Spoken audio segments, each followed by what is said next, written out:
நண்பர்கள் அனைவருக்கும் வணக்கம். ஒரு ஏழை குடும்பத்தை சேர்ந்த ஒரு பையன் தன்னோட ஏழ்மையிலையும் தன்னோட டிகிரியை முடிக்கிறான். ஆனால் அவன் டிகிரியை முடிச்சதுக்கப்புறம் சரியான வேலை கிடைக்காம இருக்கிற அந்த பையன் பலூன் விற்க ஆரம்பிக்கிறான். பலூன் விற்க ஆரம்பிச்சதுலேருந்து 14,500 கோடி ரூபாய் மதிப்புள்ள ஒரு கம்பெனியாக தன்னோட கம்பெனியை மாற்றினது வரைக்கும் எப்படின்னு தான் பார்க்க போகிறோம். அது மட்டும் இல்லாமல் இந்த வீடியோவை முழுசாக பார்த்தா ஜீரோலேருந்து எப்படி கோடிகள் வரைக்கும் ஒரு தொழிலை கொண்டு போகிறதுங்கிறத பற்றி உங்களுக்கு ஒரு தெளிவு கிடைக்கும் அப்படின்னு சொல்லி நினைக்கிறேன். வாங்க தெரிஞ்சுக்கலாம். நான் உங்கள் மணிகண்டன். இது ட்ரூ தான் சேனல். நீங்கள் இப்போ தான் நம்ம சேனலுக்கு முதல் முறையாக வரீங்கன்னா நம்ம சேனலை மறந்துடாமல் சப்ஸ்கிரைப் பண்ணுங்க. ஆல்ரெடி நீங்கள் நம்ம சேனலை சப்ஸ்கிரைப் பண்ணியிருந்தீங்கன்னா இந்த வீடியோக்கு ஒரு லைக் பண்ணுங்க. வாங்க நண்பர்களே, வீடியோக்குள்ளே போகலாம். இந்த கதையோட நாயகனோட வாழ்க்கை எங்கே ஆரம்பிக்குதுன்னா 1922 கேரளாவில் ஒரு கிறிஸ்தவ குடும்பத்தில் KN மேனன் மாப்பிள்ளை பிறக்கிறாரு. இவர் பிறந்தப்ப இவங்க குடும்பத்தோட ஃபினான்ஷியல் கண்டிஷன் அப்படிங்கிறது நல்லா தான் இருந்துச்சு. அதாவது இவங்க அப்பாவுக்கு சொந்தமாக ஒரு நியூஸ் பேப்பர் கம்பெனி, அது போக பேங்க் ஒன்று இருந்துச்சு. அந்த நேரத்தில் இந்தியாவில் சுதந்திர போராட்டங்கள் அதிதீவிரமாக நடந்துகிட்டு இருந்துச்சு. அப்படி இருக்கும்போது அந்த சுதந்திர போராட்டத்தில் KN மேனனோட அப்பாவும் கலந்துக்கிட்டாரு. அதோட விளைவா அவரோட அப்பா ஜெயிலில் அடைக்கப்பட்டாரு. அது மட்டும் இல்லாமல் அவரோட பேங்க் மற்றும் அனைத்து சொத்துக்களும் பிரிட்டிஷ் அரசாங்கம் கையகமும் படுத்துச்சு. ஒரே நாளில் பணக்கார குடும்பம் நடுரோட்டுக்கு வந்துச்சு. இதில் முக்கியமான விஷயமே என்னன்னா, மேனன் அவங்க அப்பா அம்மாவுக்கு ஒரே பையன் மட்டும் இல்லை, அவருக்கு அப்புறம் 9 தம்பி தங்கச்சி. இதனால மொத்த குடும்பத்தையும் இவரே பார்த்துக்கிற மாதிரியான சூழ்நிலையும் வந்துச்சு. இதுக்கப்புறம் தன்னோட பட்டப்படிப்பை மெட்ராஸ் கிறிஸ்டின் காலேஜில் முடிக்கிறாரு நம்ம மேனன். 1940களில் இந்தியாவில் ஒரு பக்கம் சுதந்திர போராட்டம் வேற அதிதீவிரமாக பெரிய லெவலில் பரவ ஆரம்பிச்சிச்சு. இதனால வேலை கிடைக்கிறது அப்படிங்கிறது மிகப்பெரிய குதிரை கொம்பா இருந்துச்சு. சரி, படித்த படிப்புக்கு தான் சரியான வேலை கிடைக்கல, குடும்ப கஷ்டம் வேற, என்ன பண்ணணும்னு தெரியாமல் தெருவா பலூன் விற்க ஆரம்பிக்கிறாரு நம்ம மேனன். இதுக்கப்புறம் கொஞ்சம் காசு கையில் பொருள ஆரம்பிக்கும். அது வரைக்கும் பலூன்களை வாங்கி தான் விற்ற மேனன் ஏன் அதை நம்ம தயாரித்து விற்றா என்ன அப்படின்னு சொல்லி முடிவும் பண்ணுறாரு. லெசன் நம்பர் 1, ஸ்டார்டட், ஆரம்பித்தல். சின்னதோ பெருசோ உங்களோட தொழிலை ஆரம்பிங்க. அப்போதான் உங்களால் உங்கள் வழியை கண்டுபிடிக்க முடியும், உங்களோட இலக்கை அடையவும் முடியும். 1940 ஒரு சின்ன இடத்துல சில மிஷினரிகளை சொந்தமாக வாங்கி தன்னோட பலூன் கம்பெனியை ஆரம்பிக்கிறாரு நம்ம மேனன். அதுக்கப்புறம் அதில் புதுமையை புகுத்தி பொம்மை மாதிரியான பலூன்களை உருவாக்கி விற்கவும் ஆரம்பிக்கிறாரு. இதில் அவரோட தொழில் நல்ல வளர்ச்சியை அடைய ஆரம்பிக்குது. இந்த சூழ்நிலையில் 1952 ஒரு ஃபாரின் கம்பெனி இந்தியாவில் தன்னோட டயர் ட்ரேடிங் கம்பெனிலேருந்து ட்ரேட் ரப்பர் சேல்ஸ் பண்ணுது அப்படிங்கிற விஷயம் தெரிய வருது. நம்மள பல பேருக்கு டயர் ட்ரேடிங் அப்படின்னா என்னன்னு தெரியும். தெரியாதவங்களுக்காக சொல்றேன். கிரிப் தேஞ்சு போன டயர்ல இருக்கக்கூடிய மேற்பகுதியில் மட்டும் கிரிப்பை ஒட்டி கொடுக்கிறது. இதுல ஒரு சின்ன பிரச்சனை என்ன அப்படின்னு சொல்லி பார்த்தீங்கன்னா, இது புது டயர் அளவுக்கு ரிலையபிளா இருக்கவே இருக்காது. அப்போதான் இவருக்கு ஒரு விஷயம் புரியுது. ட்ரேடிங் டயர் உபயோகிக்கக்கூடிய ரப்பர் வெளிநாட்டில இருந்து தான் இறக்குமதி செய்யப்படுது. இதை ஏன் நம்மளே பண்ணக்கூடாது அப்படின்னு சொல்லி யோசிக்கிறாரு. Lesson number 2, always keep looking for new opportunity. அதுக்கப்புறம் அது வரைக்கும் தாங்கிட்டு இருந்த மொத்த பணத்தையும் வச்சு ரப்பர் தயாரிக்கக்கூடிய தொழிற்சாலையை ஆரம்பிக்கிறாரு. அந்த ஃபேக்டரிக்கு மெட்ராஸ் ரப்பர் ஃபேக்டரி அப்படின்னு சொல்லி பேரு வைக்கிறாரு. அதாவது நாமெல்லாம் சொல்லக்கூடிய MRF அப்படின்னு. அதுக்கப்புறம் MRF கம்பெனியோட வளர்ச்சி அசூர வளர்ச்சியா இருந்துச்சு. இந்தியாவிலேயே முதல் முறையா ட்ரேட் ரப்பர் தயாரிச்ச கம்பெனி MRF தான். அடுத்த 4 வருஷத்துல MRF கம்பெனி மார்க்கெட்ல இருக்கக்கூடிய மொத்த சேல்ஸ்ல 50% கைப்பற்றுச்சு. அடுத்து என்ன, ட்ரேட் ரப்பர் தயாரிக்கிறோம், ஏன் டயர் தயாரிச்சா என்ன அப்படின்னு சொல்லி யோசிக்கிறாரு. Lesson number 3, keep pudding your steps ahead. முன்னேறி போறதுக்கு எப்பவுமே நம்ம யோசிக்கவே கூடாது. அதே மாதிரி தான் நம்ம மேனனும் பலூன்ல ஆரம்பிச்சு அவரோட பயணம் டயர் தயாரிக்கிற வரைக்கும் வந்திருக்குது. 1960களில் MRFோட பேரு ட்ரேட் ரப்பர் சேல்ஸ்ல டாப்ல இருந்துச்சு. இப்போ நம்ம மேனனோட அடுத்த இலக்கு எப்படி டயர் தயாரிச்சு வைக்கிறது. ஆல்ரெடி ட்ரேட் ரப்பர் தயாரிச்சதுல ஃபாரின் கம்பெனிக்கு பூரா இந்தியாவுக்கு வெளியேற்றுச்சு MRF. ஆனால் இப்போ டயர் தயாரிக்க டெக்னிக்கலை கற்றுக்கிற கண்டிப்பாக ஒரு ஃபாரின் கம்பெனியோடையாவது டைப் பண்ணணும்.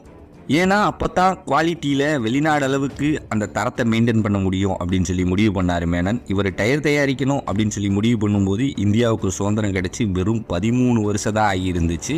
அந்த காலகட்டத்தில் பார்த்தீங்கன்னா இந்தியாவில் டயர் தயாரிக்கிற அளவுக்கு டெக்னாலஜி மற்றும் நாலேஜ் சுத்தமாக இல்லவே இல்லை. இந்த சூழ்நிலையில் அமெரிக்காவை சேர்ந்த மென்ஸ்ஃபீல்ட் டயர் அண்ட் ரப்பர் கம்பெனி கூட டெக்னிக்கல் டைப் பண்ணுது MRF. அதாவது டெக்னாலஜி உங்களோடது, எங்களோட கம்பெனியில் உங்களோட டெக்னாலஜியை வச்சு நான் தயாரிச்சுக்கிறேன் அப்படின்னு சொல்லி டயர் தயாரிக்க ஆரம்பிக்கிறார் நம்ம Menon. Lesson number 4, importance of collaboration. ஆக்சுவலாக MRFக்கு சேல்ஸ் அண்ட் மார்க்கெட்டிங் நல்லா இருந்துச்சு, ஆனால் டெக்னாலஜி பற்றி சுத்தமாக தெரியல. அதனால அவங்க டெக்னாலஜியை மட்டும் வாங்குச்சு. அதே மாதிரி தான் நாம் இப்போ டெக்னாலஜியில் ஸ்ட்ராங்காக இருந்தால் சேல்ஸ் அண்ட் மார்க்கெட்டிங்கில் ஸ்ட்ராங்காக இருக்கிற கம்பெனியோட டைப் வைக்கிறது தப்பே இல்லை. இது மூலியமாக உங்கள் தொழிலுக்குள்ள எல்லா எக்ஸ்பர்ட்ஸும் வந்துடும். உங்கள் வளர்ச்சியை ஆட்டோமேட்டிக்காக நடக்க ஆரம்பிக்கும். 1961 தன்னோட முதல் டயரை தயாரிச்சிச்சு MRF.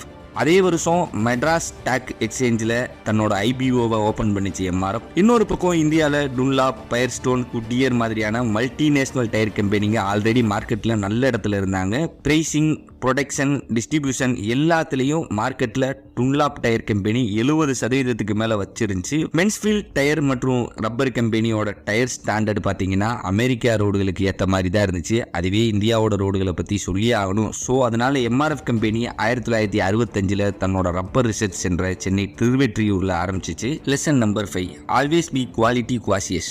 எப்போவுமே நம்மளோட பொருளோட குவாலிட்டிங்கிறதுல நம்ம காம்ப்ரமைஸுங்கிறதுக்கு இடமே இருக்கக்கூடாது. அதே மாதிரி நம்மளோட பொருள் ஒரு முறை மட்டும் விற்பனை ஆகிறது இல்லை, குவாலிட்டியை மெயின்டைன் பண்ணால் அதுக்கான கஸ்டமர் அப்படிங்கிறதே தனிதான். இதே மாதிரி தான் எம்ஆர்எஃபோட வளர்ச்சியும் ஒரு சீரான அளவில் இருந்துச்சு. ஆனால் திரு மேனன் அவர்கள் அது பத்தலை, இதையை விட வளர்ச்சி அடையணும் அப்படின்னு சொல்லி முடிவு பண்ணி இந்தியாவில் கார் தயாரிக்கக்கூடிய கம்பெனிகளில் புது கார்களில் தங்களோட டயரை பயன்படுத்தணும் அப்படின்னு சொல்லி கார் கம்பெனிகளை அணுகிறாரு. ஆனால் நிராகரிக்கப்படுது. இதுக்கு அடுத்து கம்பெனியை அடுத்த கட்டத்துக்கு கொண்டு போக மேனன் கையில் இருக்கிற ஒரே ஆப்ஷன் ரீட்டைல் பிஸ்னஸ் தான். அதுக்கப்புறம் அனைத்து கார்கள்லையும் 2வது டயர், அதாவது முதல் டயர் தேஞ்சு மாற்றக்கூடிய 2வது டயர் அப்படிங்கிறது எம்ஆர்எஃபாக மாறிச்சு. Lesson number 6, find the way to venerate into the market. தனக்கான ஒரு பாதை மார்க்கெட்டில் அடைபட்டா கூட இன்னொரு வழியில் முயற்சித்ததால எம்ஆர்எஃபோட டயர்களை ஆட்டோமேட்டிக்காக புது கார் கம்பெனிகளும் தங்களோட கார்களில் பயன்படுத்த ஆரம்பித்தாங்க. இதுக்கப்புறம் ரோடுகளில் வாகனம் ஓட்டக்கூடிய ட்ரக் டிரைவர்கள்கிட்ட அவங்க கருத்தை கேட்டு தயாரிக்க ஆரம்பித்தார் நம்ம மேனன். இந்த சூழ்நிலையில தான் 1964 அவங்க கம்பெனியோட லோகோவில் மசில்மேன் லோகோவை இன்ட்ரடியூஸ் பண்ணார். இதுக்கப்புறம் இந்த லோகோ அவங்களுக்கு சரியான விளம்பர யுக்தியாக மாறிச்சு. அதுக்கப்புறம் 1967 இந்தியாவில் இருந்து அமெரிக்காவுக்கு தன்னோட டயர் எக்ஸ்போர்ட் பண்ணவும் ஆரம்பிச்சிச்சு எம்ஆர்எஃப். அதே மாதிரி 1970 வரை இந்தியாவில் அதிகப்படியான மேனுஃபேக்சரிங் யூனிட்டையும் திறந்துச்சு எம்ஆர்எஃப். 1973 முதல் முறையாக கார்களுக்கு நைலான் டயர்களை உற்பத்தி பண்ண ஆரம்பிச்சிச்சு எம்ஆர்எஃப். இதுதான் இந்தியாவிலேயே முதல் நைலான் டயரும் கூட. இதுல இன்னொரு முக்கியமான விஷயம் என்னன்னு பார்த்தீங்கன்னா, இந்தியாவில் அனைத்து மக்களோட பார்வையிலையும் எம்ஆர்எஃபோட பேர் வர காரணம் கிரிக்கெட் தான். இந்திய கிரிக்கெட்டின் கடவுள்னே சொல்லப்பட்ட சச்சின் டெண்டுல்கரோட பேட்ல எம்ஆர்எஃப் விளம்பரம் பண்ணதுதான் அவங்களோட மிகப்பெரிய பிசினஸ் டாக்டிஸே. Lesson number 8, best your image in the mind of people. இது மூலியமா எம்ஆர்எஃப் கம்பெனி தங்களோட பெயர் மற்றும் லோகோவை ஒவ்வொரு இந்தியரோட மனசிலையும் பதிய வச்சுச்சு. அதே நேரம் 2022 கணக்குப்படி எம்ஆர்எஃப் கம்பெனியோட நெட்வொர்த் 14,500 கோடி ரூபாயா வளர்ந்து நின்றுச்சு.